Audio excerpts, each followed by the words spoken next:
Welcome back to Flickr Recaps. Today we're taking a look at a comedy fantasy mystery film from 2009, Symbol. Watch out, spoilers ahead. A Japanese guy called The Man wakes up alone in a brightly illuminated empty room wearing colourful pyjamas. There are no doors, no windows, and no apparent ceiling. He moves in for a closer look at a wall, but he sees something strange and phallic protruding out of it that looks like a male member. After giving it a few pokes and prods, he pushes the tip and hundreds of giggling baby angels appear from the floors and walls. Then, just as quickly as they appear, they disappear back from where they came. Except for one thing. Now the baby's members are sticking out of the walls and floor. This is what's known as the learning phase. He stops to sniff the finger he used to prod the phallic-shaped button. The man yells out in fear before crying and begging for help from whoever might hear him, but to no avail. So he begins pushing different member buttons to see what happens. Every time he does so, random objects fall into the room, like a megaphone, a toothbrush, and a vase. If he presses the same button, the same thing appears, so he tests out one particular button, which spews out a ton of chopsticks that he finds rather amusing. But this amusement is short-lived when he presses the next button along and a small trolley zooms out of a trapdoor wall and crashes into his legs. He cries out in pain, then presses another button that sadly turns into a butt that farts in his face. Lovely. After a while, the man has accumulated various random objects. Happily, when he throws an inflatable ball at the wall, it hits a member that presents him with sushi. He's excited as by now he's hungry, but the terrible realization dawns on him that there's no soy sauce. He asks his captors for it, but he gets no answer. So he repeatedly presses one of the buttons until he has a pile of sushi in front of him, but yet still no sauce. Giving up on his soy sauce, the man begins eating the sushi, which is rather tasty. When he's finished, he presses the button for more, but is furious when a lone bottle of soy sauce appears. He angrily swipes at the bottle, presses a different button, and gets a pair of old-school 3D glasses. When he puts them on, he sees a baby angel pointing at his baby member, and the man is delighted, thinking he may have worked it all out. However, after pressing that particular member, all it does is start a countdown, and at 0, a giant butt appears above, farting on top of him and knocking him to the ground. Time passes, and by now he's read 5 volumes of manga that he's thoroughly enjoyed, but when he presses a button to get the 6th, he receives the 7th instead. In his frustration, he tries other buttons, getting volume 9, but no sign of 6. He tries one more member, which provides a significant surprise. It opens a section of the wall, hiding the door behind it. The man is ecstatic at this discovery, but in his excitement, he forgets which button is the one that opens the exit. He tries a random member and is bewildered when an African tribe member runs out from one wall to the other. The following button pours water on his head. The third one happens to be the right one. The moment the wall opens, he makes a run for the door, only for it to disappear as he gets there. His next attempt yields the same results, and it's then that he realizes that the door only stays open while the tip of the member remains down, so he tries to work out how to do this. He gets into a runner's starting position using his foot to press it. Nope. He tries swatting it with a fly swatter from a distance, hoping he'll have enough time to make it to the door. Nothing works, and neither does using a skipping rope or fanning it. His next idea involves pushing himself off the wall while lying on the trolley after pressing the button. But after a few tries, he accepts that controlling it is impossible. He needs to find a way to keep the button tip down continuously. Putting the vase on top doesn't work. The button just sticks back up again. That's one strong member. So the man concludes that he needs to fill the vase to make it heavier. First he tries the water button, but it's pointless. No matter how hard he tries to redirect the flow, it refuses to land anywhere but on him. So then he tries filling the vase with sushi, but it becomes so heavy that he can't even pick it up. In a cruel twist of fate, the neck of the vase is too narrow for his hand to fit, so he has no option but to use chopsticks to remove some of the sushi piece by piece. When he's removed enough sushi, he just about manages to pick up the vase, and with some effort he moves it closer to the buttons. Once he's there, he puts the vase down and realizes he's forgotten which button it was. So he tries one that gives him another dose of the African tribe member, who accidentally knocks the vase, causing it to crack and break in half. This officially sends the man over the edge. He freaks out, yells non-stop, finds the right button, and begins covering it with sushi. Obviously, this does nothing, with the tiny, powerful member popping up out of the rice. The man tries covering the button with tape, followed by a steel plate held down by more tape, but still nothing. He takes some painkillers to numb the pain from the door hitting him each time and takes a nap.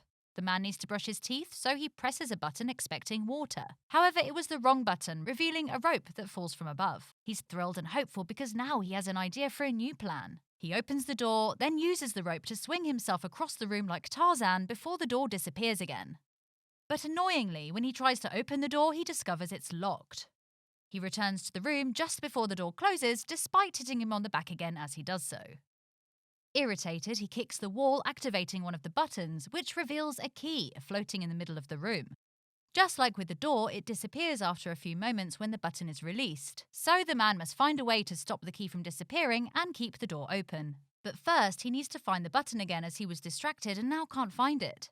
He tries to work out where his foot might have landed before, but kicking the wall, he lands on a button that releases a terrifying barking dog. The same thing happens with the following button selection. But third time lucky and success. He keeps his sight and finger fixated on the button as he carefully walks back to the wall to grab some sushi and mark the correct member. But alas, again, it's the one that releases that yapping dog. Next time round, he quickly locates the button and continues his plan. He calls for the rope to swing and reaches out to different buttons, but he can't quite make it. He falls off, but then he spots a plunger, one of the many random items the baby's members had provided. He has an idea. Surely he can use the plunger to push off from the wall to swing further. After just one failed attempt, his plan works. By swinging on the rope and using the plunger as a booster, he manages to hit the key button. He grabs the key, presses the member for the door, and reaches it before it vanishes. He wastes no time inserting the key in the lock, quickly turning it, but when he tries to open the door, he finds an unwelcome surprise. A separate lock at the top requires 3 numbers to open it.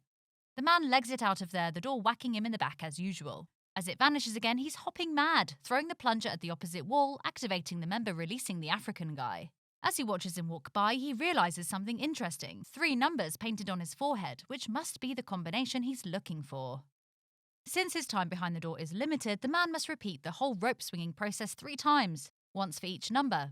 But the 3rd time, he stays there and unlocks the door to open it, but it's kind of stuck, needing extra force to open. When he finally does it, the piece of wall behind him closes, leaving him trapped and now with no room to finish opening the door. Exhausted and devastated, the man sits on the floor and starts crying, remembering all the fun he'd had with the objects he'd had back in the main room.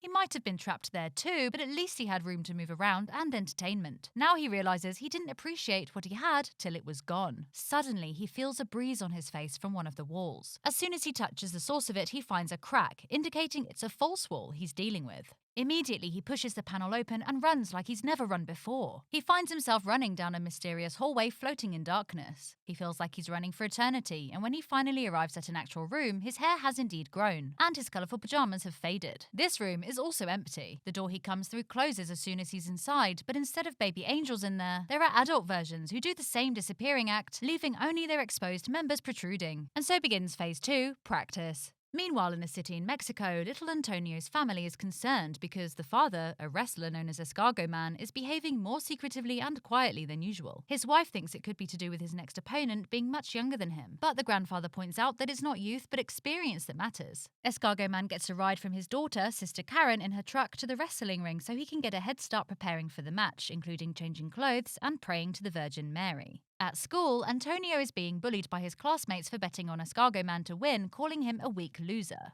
As the hour of the match approaches, Sister Karen gets back in her truck to pick up Antonio and their grandfather to take them to see Escargot Man in the fight. Karen doesn't stay, and Antonio and his grandfather grab 2 of the last available seats right before the show begins. The first team entering the ring are the Northern Tough Ones, Super Demon and Tequila Joe. Escargot Man and his partner Silver Eagle make up the team Kiss Me A Lot. Silver Eagle is the first team member in the ring and is off to an excellent start, but soon he's overpowered when the Northern Tough Ones start fighting as a team instead of as individuals. They keep motioning to Escargot Man to join the fight, but he refuses, at least until Silver Eagle pulls a stunt that makes Super Demon and Tequila Joe crash into each other, allowing him to escape. Escargot Man is also quickly overpowered. But just as his opponent is about to hit him with a chair, the man in the mysterious room pushes one of his member buttons, making Escargot Man's neck grow supernaturally, knocking out both opponents with a single strike of his head. The man doesn't notice anything happening in the mysterious room, so he keeps pressing the same member, allowing Escargot Man to knock out Silver Eagle, the referee, Antonio, and even hit the bell. With still not seeing any effect, the man starts trying out different buttons. One causes a singer of a metal band to breathe fire above his audience during a concert in Los Angeles. Another makes a Russian magician fail his trick when he tries to make his assistant disappear. And the third makes a man from China bark at his own dogs.